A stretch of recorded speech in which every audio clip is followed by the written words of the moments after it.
Parte 3. El camino que se debe recorrer solo. Capítulo 27. Negar lo que somos.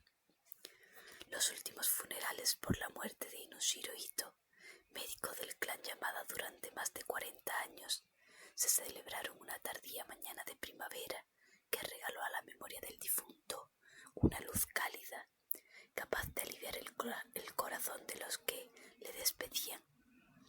Ninguno de los asistentes a la ceremonia acudió por mera cortesía, sino que lo hicieron con la cabeza gacha y el corazón apesadumbrado, pues aquel hombre había cuidado de la salud de todos ellos durante décadas, acompañándoles en los momentos difíciles como la enfermedad y los más felices como el nacimiento de un hijo. Ekei Inafune, que había velado el cuerpo durante los 3 días que la capilla ardiente estuvo instalada en el pabellón de honor, supo ver en el dolor de los presentes la expresión del amor que sentía por el anciano, y se reconfortó pensando que ese no era mal legado para un médico.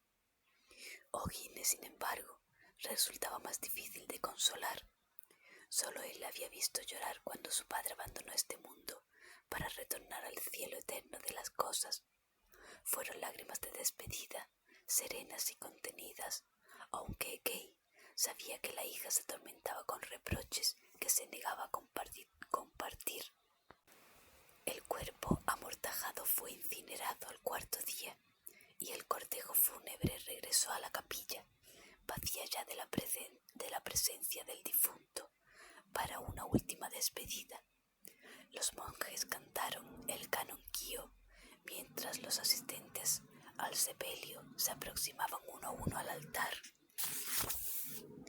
con la tablilla funeraria de Inushiro. Según llegaban, se arrodillaban junto a la mesa dispuesta frente al mismo. Prendían una varilla de incienso, juntaban las manos y se inclinaban en señal de reverencia. La primera en hacerlo fue Ogine, custodiada en todo momento por su alumna, Ume, y los 2 ayudantes del servicio médico, Oruga y Yoshi. La mujer se adelantó, extrajo de su mofuku blanco una fina hoja de papel de arroz y con sumo cuidado la dejó sobre la mesa. Después encendió una varilla de incienso. El papel, la hija había escrito el sencillo poema compuesto aquella noche de la memoria de su padre. El aguacero aflora en mis ojos como tibias gotas de rocío.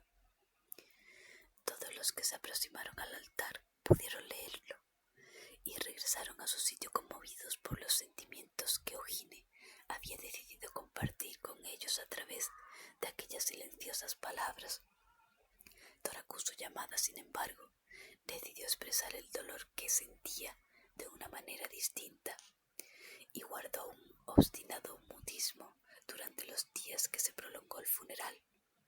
En su actitud se mezclaba la tristeza por la marcha de un viejo amigo y el temor que sienten los hombres al alcanzar el ocaso de la vida y contemplar cómo aquellos que lo han acompañado durante el trayecto se van quedando atrás.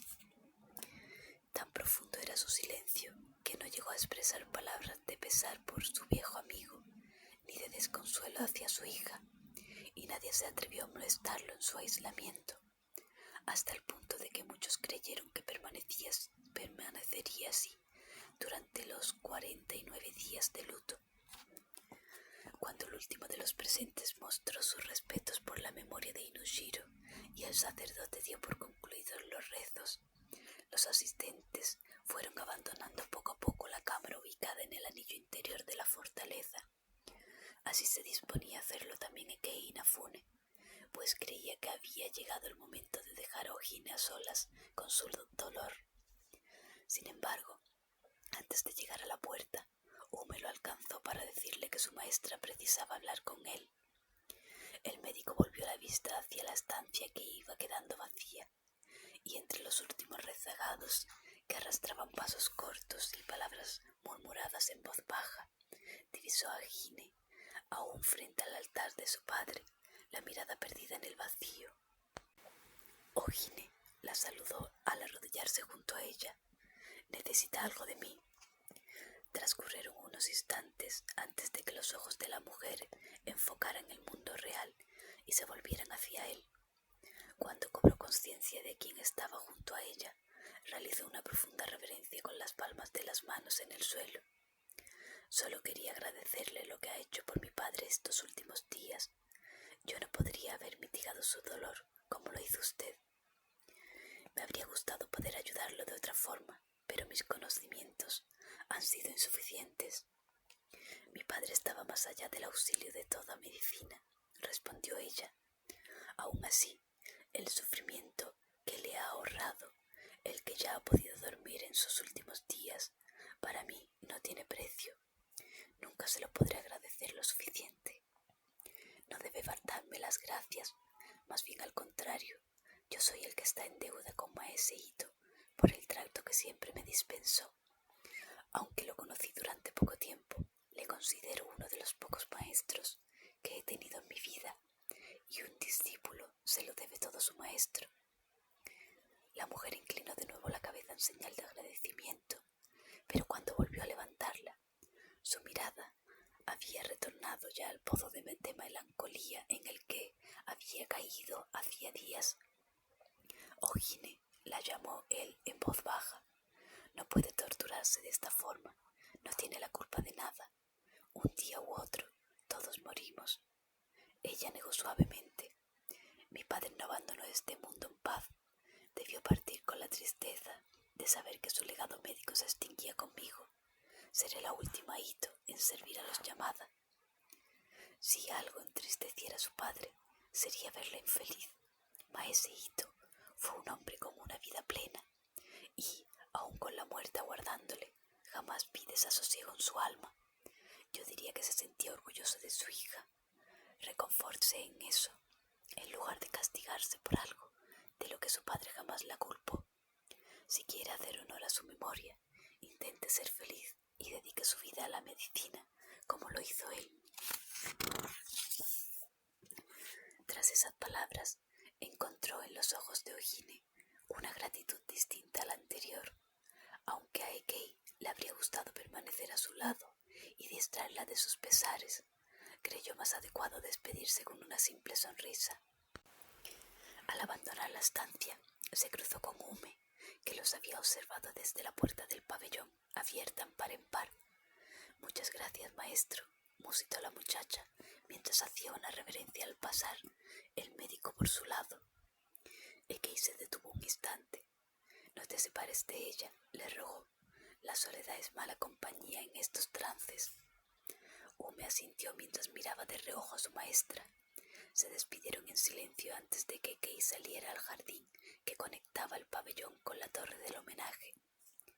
Le sorprendió el cielo resplandeciente que aún le aguardaba en el exterior. Las tardes se hacían más largas y caldeadas, y aquella luz contrastaba con la penumbra de la capilla. No dejaba de producirle cierta desazón el que un día tan triste pudiera ser a la vez radiante y hermoso. Echó a andar por un camino flanqueado de almendros.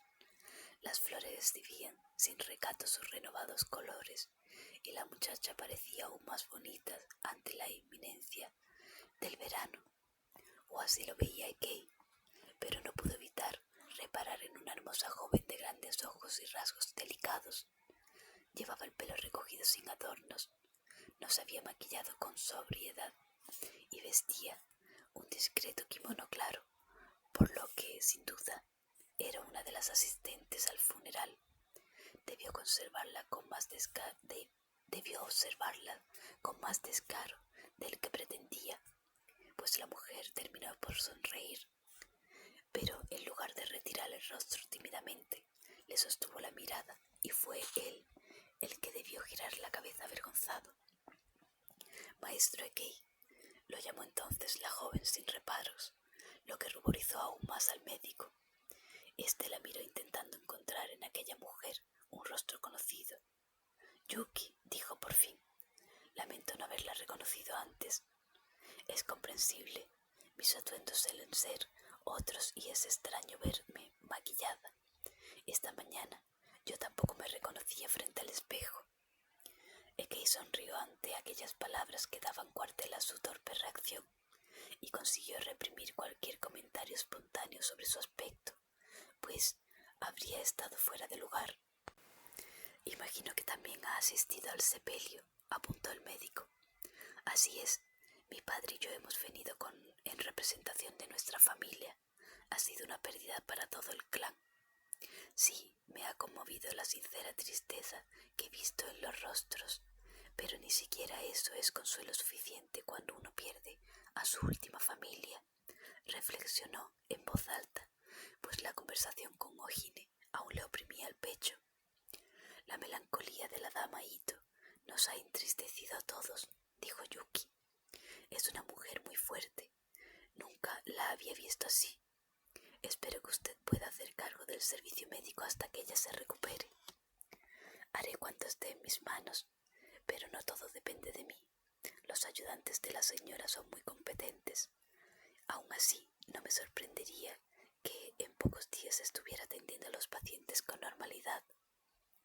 ¿Cómo es eso posible?, preguntó la mujer.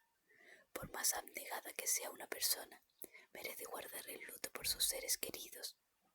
Para muchos, la ocupación cotidiana es la mejor medicina para aliviar el alma. No me extrañaría que fuese el caso de la dama Ito. Después de todo, el espíritu no es como el cuerpo. No existen remedios universales cuando hablamos de sentimientos. A veces habla como los bonzos, maese Inafune, lo interrumpió la samurái. No me extrañaría verle con la cabeza rasurada alguno de estos días. Ekei rió ante aquella ocurrencia, y Yuki también sonrió súbitamente divertida por la imagen que ella misma había evocado. Pero de inmediato los dos compusieron el gesto, incómodos por el atisbo de alegría en un día como ese. Estoy lejos de ser un hombre santo, Yuki. Me gustaría decir que siempre he seguido el camino recto, pero negar lo que somos solo nos aleja del mismo, señaló, quizás con excesiva seriedad. Como siempre ha sido un placer hablar con usted, incluso en estas circunstancias. Ella se despidió con igual cortesía y cada uno siguió su camino a la sombra de los almendros.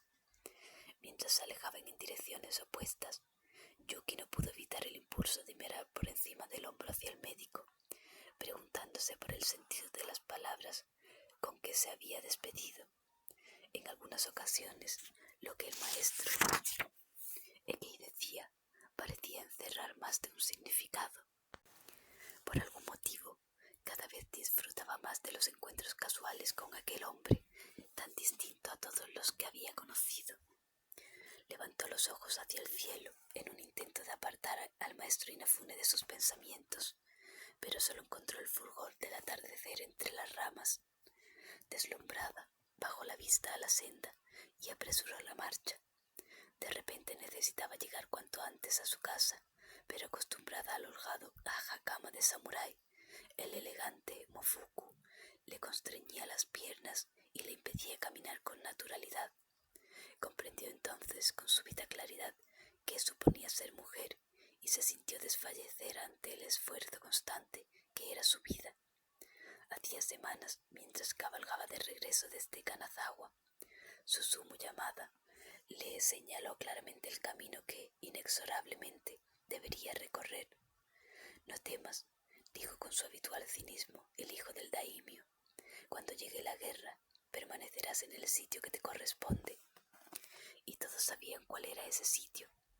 Aquella simple verdad era la que su padre no se había atrevido a imponerle, incapaz de resignarse a que, con la muerte de su único varón, concluyera la tradición militar de la familia Endo. ¿Qué es un samurái sin hijos que hereden su espada?, le escuchó decir en una ocasión. Solo una rama truncada que jamás dará brotes, y aunque aún parezca firme y poderosa, terminará por marchitarse y desprenderse del árbol. Ese sin duda era el mayor temor de su padre, que la poderosa rama del clan Endo se separara del árbol de los Yamada como leña seca. Y aunque Yoritomo reconocía en su hija los valores de un auténtico samurái, aunque el propio daimio veía con buenos ojos la carrera militar de Yuki, ella sabía que cada expedición que comandaba fuera del feudo instalaba en el corazón de su padre el temor de perder a su última hija y con ella la posibilidad de prolongar el nombre de su casa. El camino de Yuki estaba abocado a dar continuidad a la estirpe de los Endo, y la maternidad la relegaría a vivir entre cuatro paredes hasta que olvidara el tacto de la empuñadura y la euforia del galope tendido. ¿Por qué insistir entonces? Quizás había llegado el momento de ser más sensata y decirle a su familia que hablara con el Nakundo, o de indicarle a su padre en qué hombre estaba interesada. Sin darse cuenta, se encontró frente a la puerta de su jardín. Aquellos pensamientos la habían acosado hasta la misma entrada de su hogar, pero tenía la intención de que no traspasaran el umbral, así que se tomó un instante para despejar su mente antes de entrar. Cruzó el empedrado del pequeño jardín, se descalzó en la tarima y subió a sus aposentos. Su único deseo era desprenderse de aquellas ropas de luto que tan pesadas le resultaban. Deslizó la puerta hasta cerrarla por completo y se arrodilló frente al tocador de su dormitorio, un regalo de su abuela que, sin duda, creyó que recibiría más uso. Buscó en los cajones un lienzo de tela blanca y lo humedeció con agua limpia. Comenzó a retirarse el polvo de arroz y la pintura con lo que tan cuidadosamente le habían maquillado aquella mañana. Se sacó los largos alfileres que le recogían el cabello y dejó que éste cayera suelto sobre la espalda. Por último, se desató el obi y le dio vueltas alrededor de su cintura hasta que la infinita tela blanca se desprendió sobre su regazo. Allí permaneció durante largo rato, observando su reflejo sobre el espejo de metal bruñido. Las lágrimas habían desdibujado el maquillaje de sus ojos, así que con otro pañuelo se limpió cuidadosamente los párpados y las mejillas. Cuando volvió a buscarse en el espejo, reparó en la daisho a su espalda, sobre el soporte de madera de cerezo.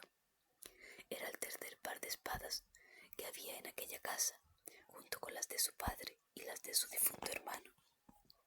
Se volvió y tomó la katana de su soporte, sujetándola por la vaina. Desenfundó la hoja hasta la mitad y buscó en el filo su propio reflejo. El acero le devolvió la mirada, y mientras aquellos ojos escrutaban su alma, Yuki supo que siempre los encontraría allí. Por más estaciones que barrieran el paisaje y por más años que ajaran su rostro, tarde o temprano, cuando empuñara de nuevo una espada, serían los ojos de una samurái los que la observarían desde la hoja templada.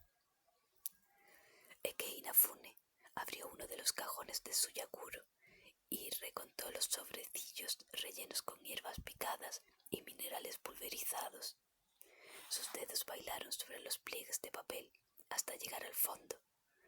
Cuando se convenció de que no faltaba ninguna de las sustancias básicas de su farmacia, empujó el estrecho cajón y levantó la tapa superior de la caja. Pinzas, cuchillas, platillos de cerámica, balanzas y mezcladores. Gran parte de aquellos utensilios y drogas podrían resultar fatales en manos malintencionadas, y ese fugaz pensamiento lo llevó a preguntarse qué habría sucedido si el señor Munisai Shimizu, en lugar de encomendarle la misión de convertirse en confidente del león de Fukui, le hubiera pedido que fuera el sicario que ejecutara al gran daimio. Entonces, quizás todo habría resultado mucho más sencillo, suspiró el médico. Cargó la caja al hombro y se encaminó a la salida de sus aposentos, donde se reunió con el criado que había acudido a anunciarle que Toraku su llamada requería su atención. Al verle aparecer, el joven le indicó que las medicinas no serían necesarias, pues su señoría solo deseaba de partir con él. Intrigado, Ekei dejó el yakuro a un lado y siguió al sirviente por los largos pasillos de madera. No intentó averiguar el motivo de la visita, pues ya había aprendido que un señor podía requerir la presencia de sus vasallos por el más peregrino de los motivos. pero se trataba de la primera vez que el daimyo llamaba a uno de sus médicos desde los funerales de Inushiro Ito, y quizás lo lógico habría sido solicitar la presencia de la jefa del servicio. En esto pensaba cuando se encontró frente a frente con Asaemon Ikura, que descendía por las escaleras que llevaban a los aposentos del señor feudal. Maese Kei, qué sorpresa, lo saludó el samurái. Últimamente vendes cara tu presencia. Sabes que he estado más ocupado de lo normal, se disculpó el médico con desgana. Por supuesto, me pregunto quién te ayudaría a conseguir todas esas ocupaciones. Ahora no es el momento, Simon. Su señoría me espera. El guerrero enarcó una ceja. Sea cual sea el motivo, te aseguro que no es por razones de salud. Mi turno concluyó ahora y he permanecido toda la noche guardando la puerta de una casa en el barrio del Placer. El viejo ha pasado allí la velada con esa puta de Kioto. La dama Sakura, señaló el médico, recordando a la desconcertante joven. Llámala como quieras, todas tienen nombres de flor, y sean de Kioto o de un poblacho de Mino. Al fin y al cabo, hacen lo mismo, se abren de piernas para que se la metas. Todo un caballero, ironizó Ekei, si me permites. Por supuesto, pero recuerda que me debes unas cuantas rondas. El médico se despidió con un gesto de la mano y continuó su camino intentando recuperar la solemnidad que requería una audiencia con el daimyo. Cuando llegó a la puerta de los aposentos, los guardias le hicieron esperar. Una doncella entró para asegurarse de que el gran señor estaba disponible y al cabo de un rato reapareció para indicarle que podía pasar. Al entrar, tardó un instante en percatarse de que Torakusu Yamada se hallaba al otro extremo de la sala, asomado a la amplia terraza que dominaba la bahía de Fukui. Esperaba con las manos cruzadas a la espalda y los ojos parecían perderse más allá del horizonte, como si intentara traspasar el velo azul. Pese a su edad, era fácil distinguir en aquel hombre el guerrero que tiempo atrás se ganara la fama despiadada. Pero Kei también intuía una cualidad más sutil que lo emparentaba con Monisai Shimizu. Su mirada incisiva, atenta a los detalles y a las personas. El que alguien como Torakusu, vencedor de 100 batallas, aún escuchara a sus vasallos, demostraba que sentía curiosidad por el espíritu humano, que prefería persuadir una a una con una mano tendida, aún pudiendo aplastar con un puño enguatado en hierro. Maese Inafune, deseaba hablar con usted, le invitó sin siquiera volver la vista hacia él. Aunque el daimyo se encontraba de espaldas, Ekei se arrodilló e hizo una reverencia con los puños apoyados sobre el tatami. Cuando la doncella cerró la puerta y los dos hombres quedaron a solas, Torakusu por fin se giró hacia el recién llegado. Habló sin rodeos. Hace algún tiempo en esta misma sala dijo ser capaz de darle la vuelta a esa partida. Señaló la mesa de go en la terraza. Si no fuera porque sería una impertinencia por su parte, diría que aquel comentario fue un desafío velado. Lo siento si esa fue vuestra impresión o tono, se disculpó el médico. Jamás me atrevería. En cualquier caso, consiguió despertar mi curiosidad. Sin embargo, hasta ahora resultaba imposible satisfacerla. No sé si os entiendo. El daimyo abandonó la terraza y avanzó hasta el filo de la tarima que presidía la estancia. Durante años jugué al Go una vez por semana con Inushiro Ito. Era un jugador paciente y tenaz, no exento de talento pese a no ser un estratega. Pero cuando enfermó, debimos interrumpir esta costumbre. Por respeto hacia él, hasta hoy he mantenido el tablero, tal y como quedó la última vez que jugamos, a la espera de que regresara a esta estancia y retomáramos lo que dejamos a medias. Sin embargo, la partida ya jamás concluirá. Creo que ha llegado el momento de comenzar un juego nuevo y tengo la esperanza de que un médico sea tan hábil como el otro.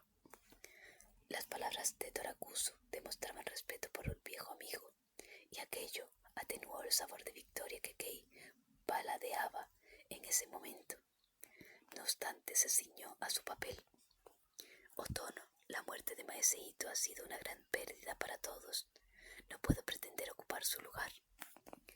¿Acaso cree que soy un viejo que busca compañía? En un momento le agradecí los servicios, permitiéndole servirme como médico, y no espero nada más de usted. Torakusu acentuó el ceño.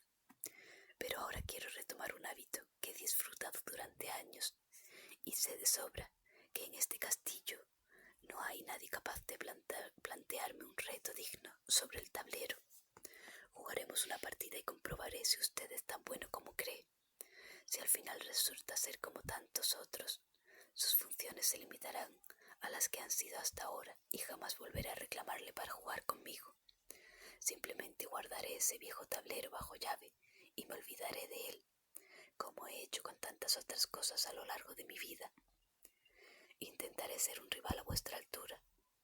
Entonces tome asiento, dijo el daimio. Tenemos tiempo para jugar hasta que caiga la tarde.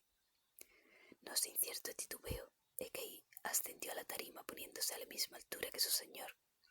Este le ofrecía con la mano tendida uno de los 2 cojines que había junto a la mesa. El médico salió a la terraza y se sentó en la protocolaria posición de Seiza, mientras Torakusu se recogía los pliegues del hakama y se sentaba con las piernas cruzadas. Ambos comenzaron a retirar las piedras que ocupaban el tablero y a echarlas en sus respectivos cuencos, las blancas para Torakusu, las negras para Ekei. Y así comenzaron su partida, inclinados sobre la mesa, entregados en silencio al juego mientras el profundo azul de la bahía les llenaba los ojos y les agitaba las ropas. Los movimientos se sacudieron y las piedras oscilaron sobre el tablero como arrastradas por las olas que rompían contra el acantilado. Y poco a poco la diferencia entre ambos contendientes fue quedando patente. El médico se había convertido, bajo la instrucción del armero Uchiyo-Awa, en un jugador escurridizo capaz de defender bien sus posiciones y de trazar estrategias difíciles de anticipar, por lo que durante largo rato logró plantar cara a su oponente. Pero Torakusu Yamada era un auténtico maestro. Jugaba rápido y buscaba ganar posiciones en varias zonas del tablero al mismo tiempo, desorientando a Ekei con maniobras que siempre encerraban segundas y terceras intenciones. No transcurrió mucho tiempo antes de que el maestro Inafune no pudiera hacer otra cosa más que defenderse. La partida estaba a punto de decantarse, y observando el rostro relajado del daimio, el médico supo que había estado lejos de plantearle el reto que esperaba, por lo que aquella sería su primera y última partida. Entre los dedos se le escapaba su oportunidad de entablar una relación que fuera más allá de lo formal con el gran señor de Fukui. Tales pensamientos le atribulaban cuando alguien irrumpió con estrépito en la sala. Los 2 jugadores se vieron obligados a levantar la vista y prestar atención a la figura que cruzaba los aposentos. Yoritomo Endo subió a la tarima e irrumpió en la terraza con poca o ninguna cortesía. De hecho, a punto estuvo de olvidar el pertinente saludo antes de dirigirse a su señor. Otono, necesito hablar a solas con vos, dijo el samurái en tono imperativo, que a juzgar por la expresión del daimio, no solo sonó insolente a oídos de Ekei. Desde luego, aquella actitud no casaba con el hombre tranquilo y afable que me dio por él en el pabellón de entrenamiento. ¿No cree que haya sido suficiente descortés interrumpiendo nuestra partida como para, además, permitirse el lujo de echar a mi invitado, siseó Torakusu? El general, visiblemente consternado, se arrodilló y tocó el suelo con la frente en un intento por recuperar la compostura que tan vergonzosamente había perdido. Cuando levantó la cabeza, sin embargo, la premura continuaba resultando evidente en su rostro. Mi señor, ha llegado un informe de nuestra guardia fronteriza. Han detenido a un explorador del clan Shimizu en las lindes de Daishogiyo.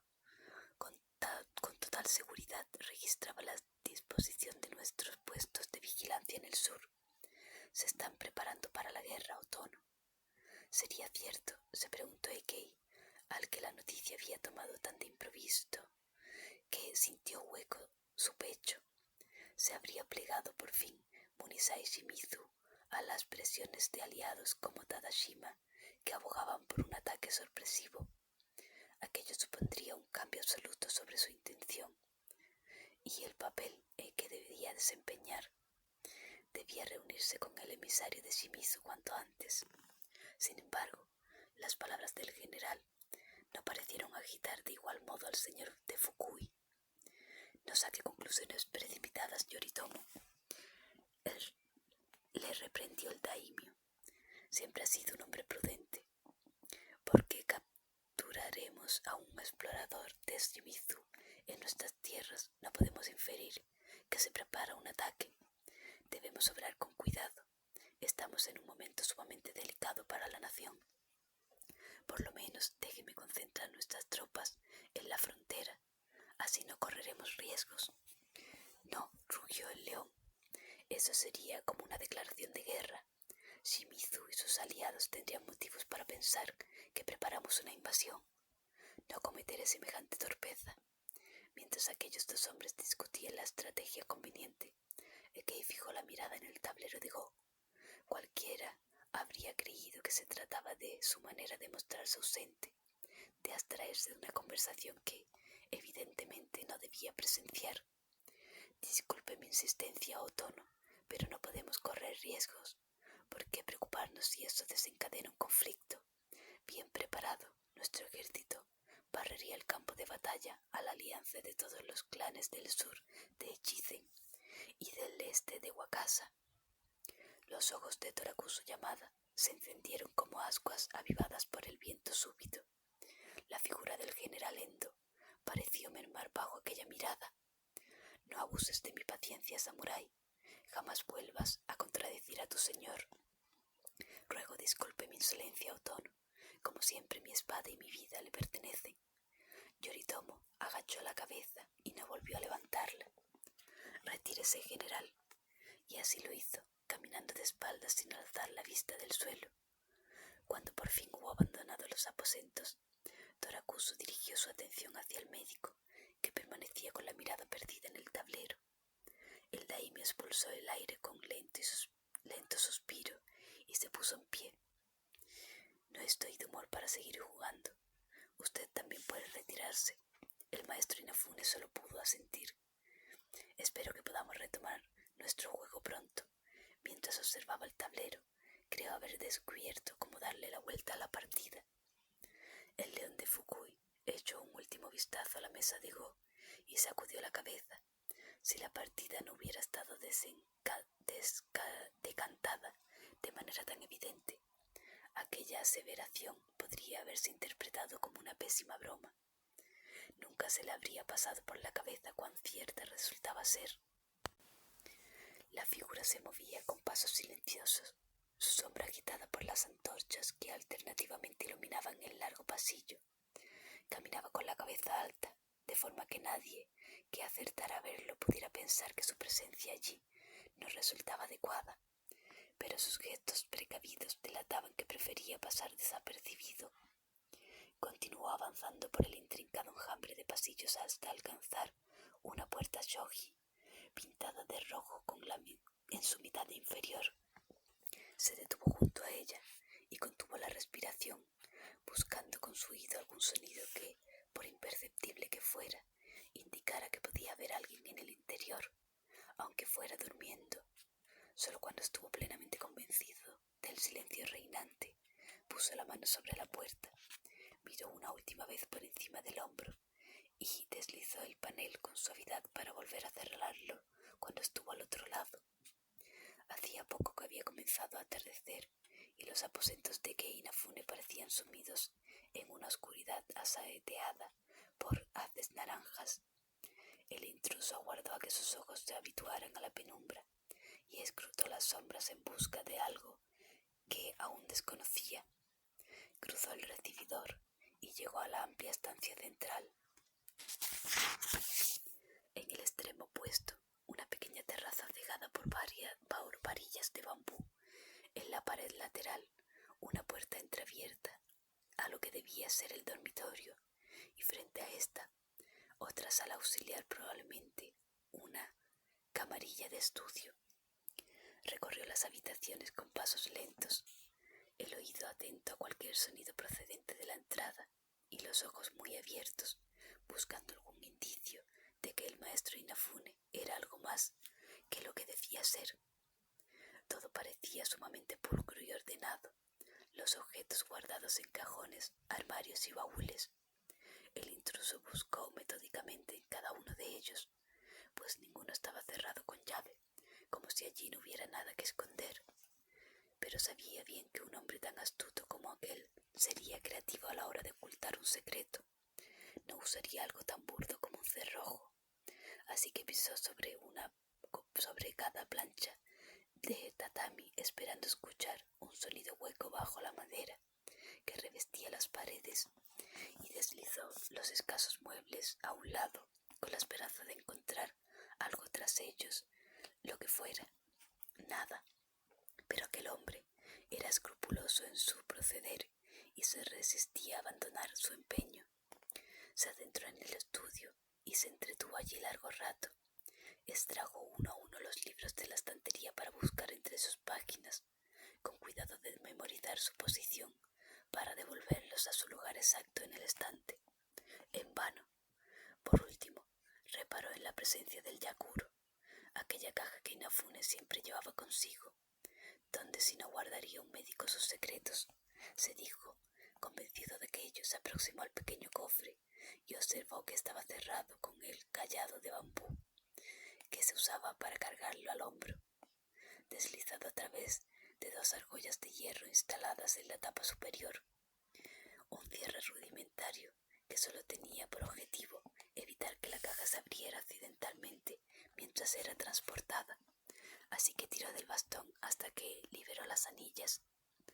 Revolvió los instrumentos guardados en el interior con igual suerte y rebuscó concienzudamente entre los pequeños compartimentos y en los cajones laterales, pero tampoco encontró allí ningún oscuro secreto. Frustrado, chascó la lengua y cerró los ojos en un esfuerzo por concentrarse, intentando imaginar dónde podía encontrar una prueba delatora. Pero antes de que alguna idea acudiera a su mente, unos pasos hicieron crujir la madera. El sonido llegaba lejano, amortiguado tras los paneles y las puertas shogi. Pero el intruso sabía que, quien quiera que fuese, estaba a punto de entrar en los aposentos. Cerró la caja y se apresuró a la terraza de la estancia principal. Se movía rápido, aunque sus pasos apenas fueran un susurro en el silencio. Cuando la puerta se abrió de par en par, ya había alcanzado la terraza y tras saltar por encima del murete, cayó sobre la amplia cornisa de pizarra. Las tejas gimieron bajo su peso, pero afortunadamente ninguna se desprendió, así que pegó su espalda contra la pared exterior de la torre y aguardó durante una eternidad, rezando a los dioses del cielo y del infierno, porque nadie se asomara a alguna de las terrazas contiguas y lo descubrieran agazapado. Desde allí arriba podía contemplar los sucesivos anillos que constituían la fortaleza. La sombra del tiempo se deslizaba sobre ellos, convirtiendo el castillo en un inmenso reloj de sol bajo la luz del atardecer. Mientras intentaba controlar la respiración, la brisa salada le enjugó la frente y el sol comenzó a ponerse al otro lado de la torre, de tal modo que un suave manto de oscuridad cayó sobre la cara